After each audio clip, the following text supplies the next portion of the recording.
भगवान श्री कृष्ण जब माता देवकी और पिता वसुदेव को कंस के चंगुल से छुड़ाने गए, तब उनकी उम्र 14 वर्ष थी। उनकी माता ने उनसे पूछा कि बेटा तुम तो भगवान हो, तो तुम हमें पहले ही कंस के चंगुल से छुड़ा सकते थे, इतनी देर क्यों कर दी? तो कृष्ण जी ने कहा, माता क्या पिछले जन्म में आपने मुझे 14 वर्ष का वनवास नहीं दिया था?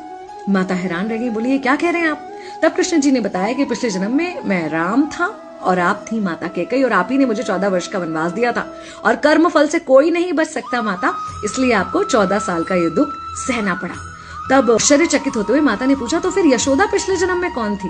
कृष्ण जी ने बताया, वो थी माता कौशल्या, जो 14 साल तक अपने पुत्र से अलग रही थी। उन्होंने उस दुख को सहा था, इसलिए इस जन्म में 14 साल मैं उनके पास रहा और मेरे साथ रहने का, माता और पुत्र के प्रेम का सुख उन्हें मिला। कहने का मतलब यह है कि कर्म फल से ना उस युग में कोई बचा था, ना आज कोई बचेगा।